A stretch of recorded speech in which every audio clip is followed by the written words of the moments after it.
Good morning, it's James. I do hope and pray this message finds you and your loved ones peaceful, thriving, and well. Thank you for your time, thank you for your energy, and thank you for showing up heart first this morning, because we are going to reestablish how good we already are today, because I do believe, given the environment that is circulating around us, it is easy to get lost, it's easy to lose track, and it's just easy to find ourselves disconnected from how good we really are. Based on the speed of life, based on the noise that's happening out there in the world. I don't know if you're hearing it. Oh my goodness, I'm doing my very best to really decorate my opulent bubble, which is creating a firewall between me and so many things that are happening in the world. Not so I'm in denial, but so I can fortify myself and be strong to the heart's knowing of what it is I want my world to be outpicturing, so I can be a beneficial presence on this planet, which needs you and needs me so desperately right now. So I'm going to share with you 7 things that I believe we have accomplished since the pandemic. Now, I know there's varying degrees of since the pandemic, but in terms of where we were last year, a couple of years ago, and where we are today, I hope we're in a much better place in relationship to how we're feeling about ourselves, our self-care, our creative movement in the world, and doing it with a level of zeal, but also level of intention and thoughtfulness.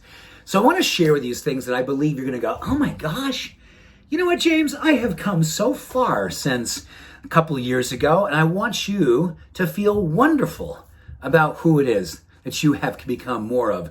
It's so interesting, right? I think there were so many times in my life, and I'm sure you can relate to this, when we were in really the darkest parts of the pandemic. And you were looking around, you were wondering whether or not you were going to come through this. And then you said to yourself, you know what, if I get through this, I'm going to do this, and this. I'm going to change this. I'm going to let go of that. I'm going to be better at this. Well, here we are. And I want you to know, I see you. I know that you are doing tremendous things in the world. And here are 7 things that I want you to feel wonderful about. Number 1, don't you just know that your tolerance for relationship drama has decreased substantially? And as you look around and see your associations, you're very clear about who you are allowing in and what you are inviting in. So that drama meter has gone from over here, peaking out, to over here, where peace is more important than anything else. So you decorate your life with that. And speaking of decorating, number 2, your interior decorating is more beautiful.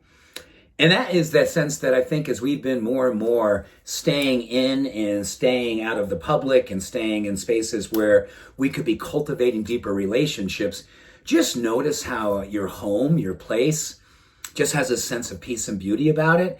Or you've noticed where you need to let go of certain things that do not allow you to feel the kind of peace and purpose that you want in your life. And you remove those things, certain kinds of media, certain types of media.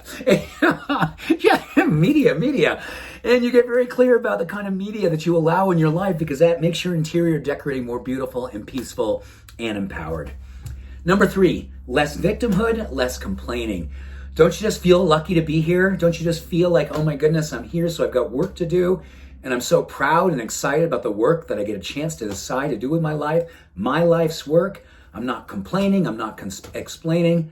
I am leading my life from a place of heart-centered knowing, wisdom for what it is that I came here to be in my life. And I'm fully connected and fully committed to making it happen. Yes, number 3. Number 4, you care less about what others think about you. Now, that doesn't mean that, that can be taken in so many different ways, but I mean more in the sense that you are living your life beautifully. You have very much dedicated your life to a way of living that is lovely, that is expressing your beauty, is expressing your purpose, that is allowing yourself to be this light on the planet. And if others have a hard time with it, you do not get caught up in their dialogue and their narrative and their judgment. You continually move forward and recommit to what it is that you know that brings you life, brings you that sense of peace and purpose.